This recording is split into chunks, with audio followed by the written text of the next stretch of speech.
At 6:15 hours local time, soldiers from the Security Service of Ukraine, the SBU, began what appeared to be a routine attack mission. But within only a few minutes, everything would explode. Quite literally. Their Shark-D reconnaissance UAV was flying along the highway of death at Novo Redkivka, searching for a suitable ambush position about 14 miles ahead of the convoy. The road passed through a completely exposed area. There, infantry and mechanized vehicles could hardly move during daylight without being detected, a perfect attack point. Below, the Russian convoy consisted of BMP infantry fighting vehicles, military vehicles, and trucks carrying weapons and ammunition toward the front line as reinforcements. It sounded simple, did it not? But what Ukraine did not know was that at that moment they had gone from hunters to the hunted. Each time the reconnaissance UAV transmitted images back to its operator, in theory it was also broadcasting a message into Russia's electromagnetic spectrum. I just transmitted data. And the Russians were using their most advanced technology to listen. The Russian military convoy continued moving at 35 miles per hour. On both sides of the road were artificial terracon slag heaps forming terrain walls that effectively concealed and camouflaged the formation. The Ukrainian strike team was only 8 miles from the target, but between them and the convoy were 5 layers of modern defenses positioned along the road and moving with the escort formation. Similar systems had previously intercepted more than 550 Ukrainian UAVs across the battlefield. The system you see here is the Svet-KU, a passive electronic reconnaissance system. It does not need to emit any radar pulses to hunt drones. It simply listens quietly. The Russians positioned multiple receiving stations throughout the area. Each time the Ukrainian control crew transmitted a command to the Shark-D, the same radio signal reached the receiving stations at slightly different times. The difference lasted only a tiny fraction of a second, but the central computer could still measure it. Instead of drawing bearing lines that intersected at a single point, the system calculated the areas where the source of the transmission was likely hiding. Each time the Ukrainian crew transmitted more data, the suspected area continued to shrink. After several transmissions, their position could be narrowed to an area small enough for the coordinates to be sent directly to Russian artillery. There was no need to see the operators, no need for a reconnaissance UAV to confirm them.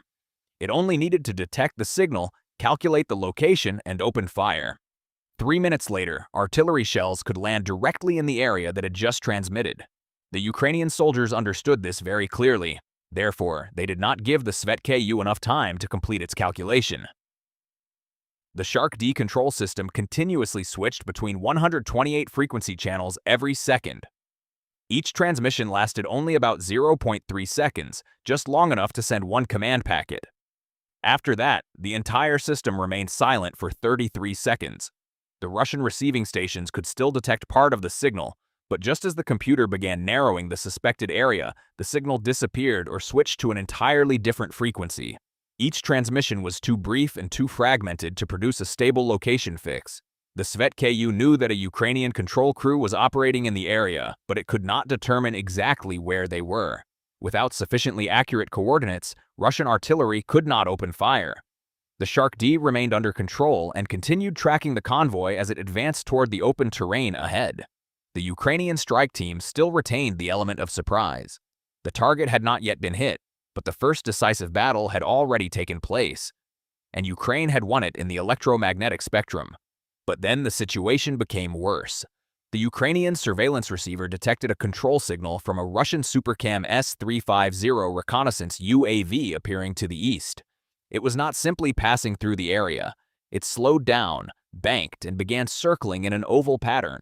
That meant the Russians had detected Ukrainian forces operating nearby. The EO/IR sensor cluster beneath the UAV continuously rotated, scanning every embankment, tree line, and trench entrance. With daylight cameras, thermal imaging, and high magnification, the Ukrainian team had concealed itself carefully. But the control computers, lithium batteries, and signal amplifiers still emitted a small amount of heat. On the Supercam's thermal imaging screen, they could appear as bright points against the cold ground. The Russian UAV completed its first sweep, then it returned. The Ukrainian team had only one choice: continue tracking the convoy or disappear from both the thermal and electromagnetic spectrums. They chose to disappear. The commander immediately ordered absolute Emkin. Power to the video transmitter was cut. The amplifier was disconnected from the antenna, The computers and positioning equipment were simultaneously switched to standby mode. The batteries and electronic equipment were placed on thermal insulation mats. The entire team withdrew to the bottom of the trench, covered themselves with thermal camouflage netting, and remained motionless. Their position almost disappeared, but the reconnaissance screen also went black. Just before the link was cut, the system managed to save only the final coordinates, speed, and direction of movement of the Russian convoy. The problem was that the convoy continued advancing with every passing second. The old coordinates became slightly more inaccurate. Without updated data, the strike team 3 miles away could fly toward a position that was already outdated. But direct radio communication was even more dangerous. The standard procedure required both teams to transmit signals to confirm, synchronize, and transfer data. With the supercam circling overhead, that would be like drawing a target over both positions. So they did something clever. Instead of sending one fixed coordinate, the computer used the final data to create an interception box, an area where the convoy was likely to appear during the next few minutes. The data packet included the convoy speed, the direction of the road, the terrain gradient, wind conditions, the approach corridor, and the estimated time when the target would pass the ambush point. The strike team did not need live imagery. They only needed to bring the UAVs into the correct area and confirm the target themselves during the final phase. But the reconnaissance team did not transmit the packet directly. A small relay UAV had already been positioned behind the tree line. The track file was loaded into it through a low-power one-way data pulse with no confirmation signal. After a short delay, the relay changed direction, entered the strike team's reception corridor, and retransmitted the data packet through a sequence of short bursts, too brief for the transmission source to be precisely located. No return signal to extend the exposure time. Meanwhile, the reconnaissance team remained motionless beneath the thermal insulation netting while the Supercam S-350 continued circling directly overhead. The Ukrainian team could no longer see the convoy, but the strike team had received the data packet. 3 FPVs immediately entered the interception box, but they did not fly directly toward the final coordinates. The convoy was still moving, and the data would soon become useless, so the UAVs spread out in 3 different directions. They had to find the target again on their own, but when they were only a few miles from the road, the map began to go haywire. The UAV icons jumped from side to side. Their speed and flight direction no longer matched the camera image. An R-330ZH Zytel system mounted on one of the Russian escort vehicles had begun operating. It did not cut the link. It did something more dangerous. It gave the UAVs a false map. According to the screen, the FPV was still flying inside the correct corridor, but the road ahead was gradually shifting in a different direction. The UAV was still functioning. The problem was that the operator no longer knew where it was. Then one FPV reported a low battery and automatically began returning home. But because the coordinates of its launch point had been falsified, it immediately turned toward Russian-controlled territory. The operator shut down all satellite navigation. The other 2 UAVs did the same. From that moment, the digital map had no value. They switched to visual navigation. The final frames from the Shark D were placed beside the control screen. The Terracon slag heaps, power lines, ruined rooftops, and a bend in the road became their new landmarks. The UAVs were no longer flying by coordinates. They were flying from one terrain feature to another, but the Russians still had another defensive layer. One FPV in the formation suddenly climbed and reactivated its satellite navigation. Its signal immediately appeared on Russian surveillance equipment. It was a decoy. The Murom-2 system accompanying the convoy turned its radar toward the most visible target and opened fire. A few seconds later, the FPV disappeared from the screen. But while the Murom-2 was looking upward, the other 2 descended close to the ground and followed the concealed side of the Terracon. No GPS, no continuous transmissions. The operator sent only brief commands, then allowed the UAVs to continue on inertia. The Zytel continued blanketing the entire area with interference, but it could not deceive a system that was no longer using satellite signals. The 2 FPVs crossed the final Terracon ridge and the Russian convoy appeared. It had moved nearly half a mile away from the predicted coordinates, but it was still inside the interception box. The camera identified the BMPs, ammunition trucks, and escort vehicles advancing toward the open ground. The operator did not enter coordinates. He locked onto the target directly through the video image. Russia had taken away the Ukrainian formation's satellite navigation capability, but it could not force every UAV to turn back. Ukraine lost one decoy. The 2 primary attack UAVs continued tracking the convoy. The second defensive layer had been breached, but navigation jamming was not the most dangerous threat. Ahead of the convoy, a system that required neither radar nor radio signals was waiting, and this time, electronic silence could not conceal the Ukrainian UAVs. After crossing the final Terrakon Ridge, the two Ukrainian FPVs were only about 1.5 miles from the Russian convoy. They had shut down GPS and the digital maps while reducing their control signals to the lowest possible level, transmitting only brief pulses when course corrections were needed.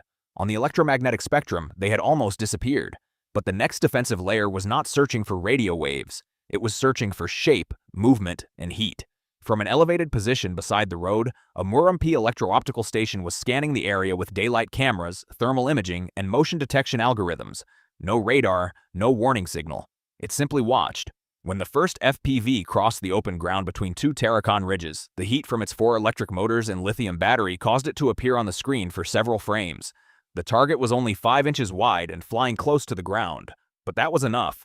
The Murom-P marked the object advancing toward the convoy and transmitted its bearing to an optical suppression device mounted on an escort vehicle. A low-power laser beam immediately swept across the UAV's camera. The Ukrainian operator's screen was covered by streaks of white light. The connection remained active and the FPV continued receiving commands, but the center of the image was almost completely burned out. The two UAVs immediately separated. The first climbed another 15 feet and deliberately flew across the open ground. Its outline immediately became clearer on the daylight camera and thermal sensor. The Murom-P switched to tracking it. The laser beam also turned toward it. At first, this appeared to be a mistake, but it was a decoy.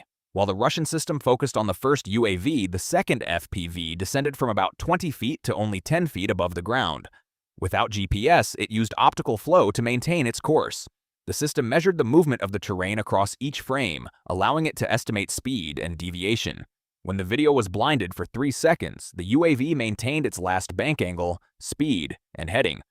No image, only inertia. When the camera could see the ground again, the system immediately corrected its flight path. At that exact moment, the Russian convoy entered a section of dry dirt road. The BMPs, weighing tens of tons, crushed the surface beneath their tracks while the trucks created a long cloud of dust behind the formation. The dust reduced contrast on the daylight camera. In the thermal image, hot engines, exhaust systems, the heat-absorbing road surface, and multiple vehicles moving close together created a chaotic background. The Murom-P lost its stable track. The laser beam slipped away from the camera. For several seconds, the second FPV's video returned completely. The operator saw the BMPs, escort vehicles, and the ammunition truck positioned in the middle of the formation. The target was only 0.5 miles away, but just as he began locking onto it, a black dot appeared above the convoy. A Russian interceptor UAV was diving toward him. The Murom-P had provided the initial bearing. The rest was being carried out using the interceptor UAV's own camera. It was flying at an altitude of about 75 feet, 50 feet above the Ukrainian FPV. In UAV combat, altitude is energy, and energy means options.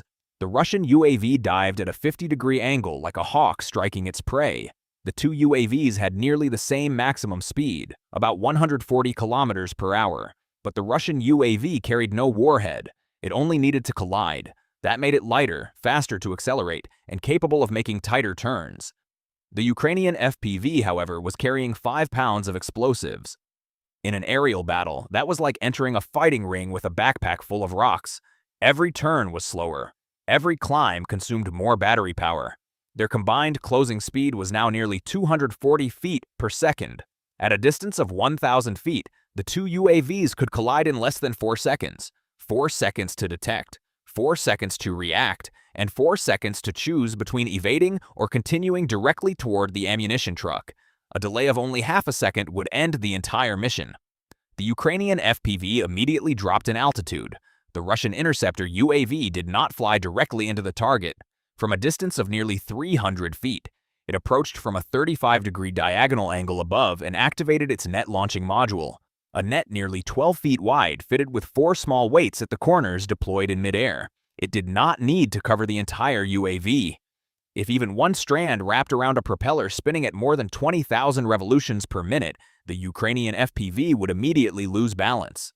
But the Ukrainian operator reduced the throttle, descended from an altitude of 10 feet to about 4 feet, and flew directly into the dust cloud behind a BMP.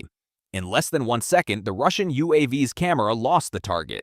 The net flew through the dust and passed about 6 feet above the FPV. The first shot missed, but the Russians did not continue following directly behind. The optical computer aboard the interceptor UAV analyzed the target's flight direction, speed of 75 miles per hour, and bank angle.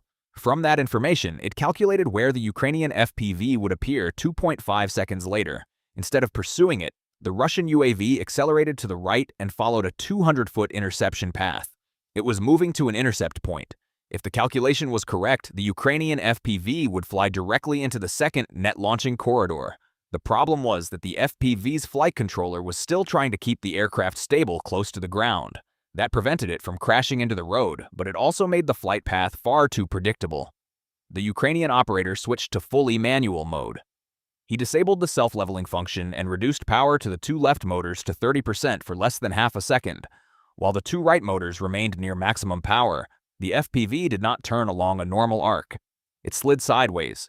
The nose remained pointed forward, but the entire airframe shifted 15 feet to the side in just over 1 second. The Russian computer had predicted a turn. It had not predicted a lateral slide. The interceptor UAV flew through the intercept point after the target had already moved nearly 20 feet outside the launch corridor. But the Ukrainian FPV also paid a price.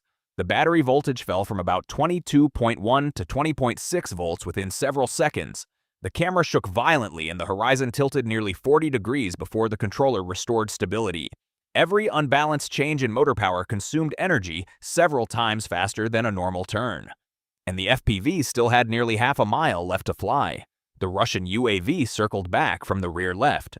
The distance fell from 300 feet to less than 200 feet. At a closing speed of nearly 200 feet per second, the Ukrainian operator had only about 1 second before the opponent returned to launching range. He did not try to accelerate in a straight line. The FPV flew deeper, into the dust created by the trucks and BMPs. But inside the dust cloud, the optical flow system began losing its reference points. No more rocks, no clearly visible tire tracks, only a brown screen shaking continuously. The operator was forced to maintain direction using images that appeared only in brief flashes. The edge of the road, utility poles, and the horizon above the convoy. The Russian UAV was 5 pounds lighter because it carried no warhead. Its better power-to-weight ratio allowed it to accelerate faster and continue closing the distance. Then the Ukrainian FPV moved close behind a BMP. The vehicle, weighing more than 30 tons, was moving at nearly 35 miles per hour and creating a turbulent wake extending dozens of feet behind it. The FPV shook violently and was pushed to the left. The flight controller tried to correct it, but the Ukrainian operator did not resist completely. He reduced the throttle to 40%. For nearly 1 second, the UAV allowed the airflow to carry it more than 10 feet away from the road center line. Then he applied maximum power. The FPV burst out of the dust in a direction completely different from the flight path the Russian system had been tracking. The interceptor UAV lost its optical lock for about 0.8 seconds. That might not sound like much, but at a speed of more than 100 feet per second, that interval was enough for the target to move nearly 80 feet. The Russian UAV quickly reacquired the FPV's outline. The net launching module had only 1 shot remaining. It approached from behind, descended to an altitude of less than 20 feet, and closed the distance to 60 feet. At that range, the net would take less than half a second to reach the target. The Russian operator fired. But at that exact moment, the Ukrainian FPV cut its throttle and plunged into a 4-foot deep drainage ditch beside the road. The net passed overhead. The weights became caught on electrical wires and low tree branches, pulling the entire net away from the target. The Russian UAV was forced to pull up under nearly 4 Gs to avoid crashing into the terrain. No nets remained. Now it had only one option: a direct collision. The interceptor UAV dived again from an altitude of 25 feet. But the Ukrainian FPV had entered the middle of the Russian vehicle formation, where the gaps between the BMPs and trucks were only 50 to 80 feet wide. The vehicles, dust clouds, and power lines continuously blocked the approach route. The Russian UAV dived from above, but the roof of a BMP suddenly filled its camera. The Russian operator pulled up. The UAV passed only a few feet from the target while losing nearly all of its accumulated speed and altitude. It needed at least 4 seconds to turn back, but the Ukrainian FPV did not give it that time. The UAV stabilized at an altitude of 6 feet, accelerated back above 70 miles per hour, and escaped from the dust cloud. Ahead, the ammunition truck was now clearly visible in the middle of the convoy. The entire interception lasted only about 17 seconds. But 17 seconds of evasive maneuvers had consumed nearly 1/4 of the remaining battery power. The voltage was still falling. The ammunition truck was only 1 mile away, and the FPV had only enough energy left for one final approach. The Ukrainian drone had used 40% of its battery just to remain operational. The Ukrainian FPV now had only 10% battery power left. The voltage had dropped to 19.4 volts. Ahead, the Russian convoy had just cleared the final Terrakon Ridge and entered the open ground inside the interception box. No more slag heaps, no more tree lines, nowhere left to hide. But at that exact moment, 8 Ukrainian FPVs appeared from both sides of the road, converging around the convoy. Then the sound of electric motors filled the air. The Russian soldiers turned and saw black dots racing toward them against the open sky. At a distance of 600 feet, they no longer needed radar or thermal imaging. The naked eye was enough. The AK-74 rifles immediately opened fire. At a rate of 600 rounds per minute, they sent bursts of 5.45mm ammunition cutting across the approach routes. On the opposite side of the convoy, several soldiers used MP-155 shotguns. At a distance of 100 feet, the buckshot formed a cloud of metal. They did not need to hit the UAV's body. They only needed one pellet to strike one of its spinning propellers. But the heaviest fire came from the BMPs. The Russians began using everything they had. The armored vehicles moved toward both sides of the road. Their turrets rotated backward, using 30mm cannons and 7.62mm PKT machine guns to create a wall of fire behind the convoy. The 2 lead FPVs immediately climbed to an altitude of 30 feet. They became the clearest targets. That was the tactic Ukraine often used to draw Russian fire away from the real attack. The first UAV was hit in its motor assembly, lost nearly 25% of its thrust, and rolled into the roadside. The second entered the fragmentation zone of a 30mm round and broke apart in midair. 2 UAVs were eliminated in less than 4 seconds, but all of the Russian fire had been drawn upward. The next 2 FPVs immediately changed targets. They were no longer aiming at the ammunition truck. The first crashed into the siding system of a BMP. The second struck the sensor area of another vehicle. The explosions did not completely destroy the armor, but smoke, dust, and debris blinded both turrets for several seconds. That was enough. The 4 remaining FPVs descended to an altitude of 6 feet and flew directly into the middle of the Russian formation. From that moment, the 30mm cannons could barely continue firing. A round missing by only a few feet could penetrate a truck cabin or strike another BMP. The Russian formation had become a shield for the UAVs attacking it. The 4 FPVs divided into 2 pairs and flew along both sides of the convoy. At times, the distance between them and the vehicles was only 30 feet. One hid behind a truck cab. Another stayed close to the rear of a BMP. Whenever a weapon turned toward them, the UAVs slipped to the opposite side of the vehicle. They were no longer trying to hide from the convoy. They were hiding inside the convoy itself. Now only 3 remained. One locked onto the vehicle carrying the GTEL system. One headed toward the command vehicle. The final UAV continued pursuing the ammunition truck. It was the same UAV that had survived the Murom-P, the laser beam, and the Russian interceptor drone. Only 6% battery power remained. The camera was shaking. The truck ahead accelerated from 35 to nearly 45 miles per hour. The distance fell below 500 feet. The first FPV descended to an altitude of 5 feet and followed behind a BMP to approach the R330ZH jamming system. At a distance of 200 feet, Russian soldiers opened fire with AK-74 rifles. One round damaged the front propeller, reducing thrust by nearly 20%. The flight controller immediately increased power to the remaining 3 motors. The FPV continued racing forward. It struck the area between the generator and the amplifier behind the cabin. The explosion cut the power supply, damaged the transmitter, and caused the entire antenna array to stop functioning. The GTEL went silent. Almost immediately, the signals of the 2 remaining FPVs stabilized again. Compass errors decreased and data was no longer being lost continuously. The second FPV climbed to an altitude of 25 feet, passed over the roof of a BMP, and then dived toward the command vehicle at the front of the formation. The UAV banked nearly 40 degrees, avoided the first burst of fire, and crashed into the antenna array and communications compartment behind the cabin. The explosion destroyed the radio equipment, tactical computers, and convoy coordination system. The command vehicle rolled another 100 feet before coming to a stop. The vehicles at the front continued accelerating while those behind them braked sharply. One BMP turned left while a fuel truck attempted to pass on the right. The distances between the vehicles quickly narrowed to only 30 to 50 feet. The Russian formation compressed itself. At that exact moment, the final FPV caught up with the ammunition truck. Only 3% battery power remained. The voltage fell below 18 volts. The camera shook violently and bands of interference appeared across the video signal. The FPV descended to an altitude of 3 feet and concealed itself in the dust behind a BMP. It did not aim at the cabin. Instead, it locked onto the lower section of the cargo compartment directly behind the wheel axle where the artillery shells and propellant charges were stored at the lowest point.